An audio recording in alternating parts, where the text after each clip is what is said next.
JP जी, कहते हैं इस बार ना मुझे मौका मिला रुद्राभिषेक करवाने का, मेरे जीवन का पहला ऐसा मौका, और मैं धन्य महसूस करती हूँ क्योंकि कुछ बातों का जिनका जानकारी मुझे नहीं थी, जिनका ज्ञान मुझे नहीं था कि शिव भगवान जी को ये भी करना चाहिए क्रमवार तरीके से, किन चीजों से पूरी विधि विधान के साथ वो रुद्राभिषेक किया जाए, वो मैंने जाना। अब वहां पर जब ये रुद्राभिषेक करवाया जा रहा था तो उन्होंने बताया कि ऐसी ऐसी चीजें, जैसे हम धतूरे की बात करते हैं, बेलपत्र की बात करते हैं, जो चीजें किसी और को प्रिय नहीं है, वो सब चीजें भगवान शिव को प्रिय हैं। धरती की कोई भी चीज, चाहे वो माटी हो, चाहे वो तिनका हो, वो सब चीजें भगवान शिव को प्रिय हैं। जी देखिए, भगवान शिव प्रकृति को धारण करने वाले हैं, प्रकृति के साथ प्रेम करने वाले हैं।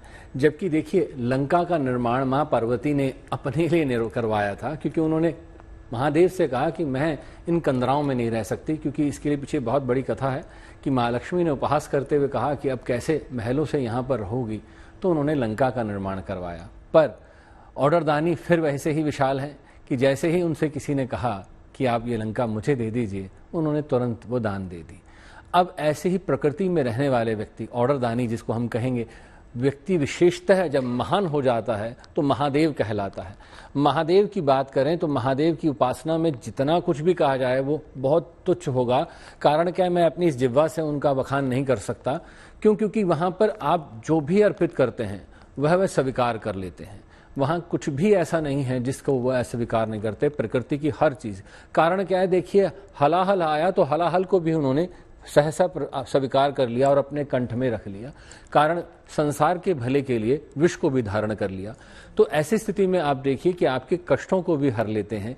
इस दिन यहाँ मन महेश का रूप धारण करके जब वह विवाह के लिए जा रहे हैं तो शिव को प्रसन्न करने के लिए उनके साथ में उनके भूत पिशाच और यहाँ पे गंधर्व भी आ रहे हैं। और ऐसी स्थिति में जब उनके भूतों को देखकर माँ पार्वती की माता विक्षिप्त होकर बेहोश हो गई, तो उन्होंने यहाँ देखा कि क्या किया जाए, शिव के इस रूप को देख नहीं पाएंगे। तो भगवान विष्णु ने उनका श्रृंगार किया और उनको मन महेश के रूप में वहां प्रस्तुत किया। अब ऐसी स्थिति में भगवान विष्णु की उपासना भी की जाती है शिवरात्रि के दिन।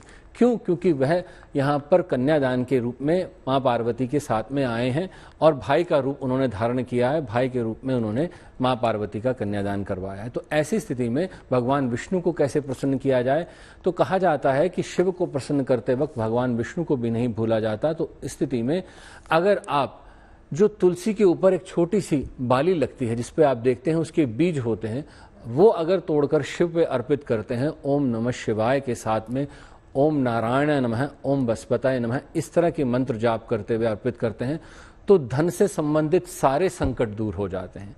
तुलसी पत्र नहीं चढ़ता है, पर देखिए तुलसी की बाली चढ़ती है और भगवान विष्णु के रूप में वो वहां अर्पित होती है। शिव से मिलन हो रहा है भगवान विष्णु का। अब ऐसी स्थिति में खास तौर पे जिनके घर में कलह बहुत है, वह क्या करें, पति पत्नी में तनाव बहुत है, क्योंकि यहाँ मिलन की बात हो रही है, शिव और पार्वती के मिलन की बात हो रही है, शिवरात्रि की बात हो रही है। तो ऐसी स्थिति में क्या कर सकते हैं, बहुत सरलतम उपाय है। यहाँ पर अगर आप चमेली के इत्र से शिव को स्नान करा दें तो वह प्रसन्न हो जाते हैं और सुगंधिम पुष्टिवर्धनम, आपके जीवन में सुगंधि भर देते हैं। तो आपको वहाँ सुगंधि से शिव को स्नान कराना है और वहाँ पर प्रार्थना करनी है कि हे प्रभु, जैसे आप एक उदाहरण है शिव और पार्वती के रूप में, ऐसे ही मेरे जीवन में सुख का दया करें और मेरा जीवन भी सुख में हो जाए, वैवाहिक जीवन मेरा मंगलमय हो जाए। तो ये प्रार्थना करते हुए आप कर सकते हैं। जिनको संतान उत्पत्ति नहीं हो रही है, खास तौर पे वह महिलाएं इस दिन एक बहुत छोटा सा उपाय कर सकती हैं। माँ गौरा से प्रार्थना करते हुए यहाँ कह सकती हैं, तो वहाँ क्या करना है, आपने धतूरा चढ़ाना है, साथ में बेलपत्र चढ़ाना है और अगर 2 बादाम, खास तौर पे सिर्फ छोटी सी चीज़ है, 2 बादाम अगर आप अर्पित कर दें तो ये आपकी मनोकामना पूरी करने के लिए बहुत है। और माँ पार्वती से आप प्रार्थना करते हुए उनके चरणों में नमस्कार करिए कि माँ मुझे सुत अर्पित करिए अपने गणपति जैसे। तो ये आप छोटे छोटे उपाय करके अपने जीवन को सुखमय बना सकते हैं।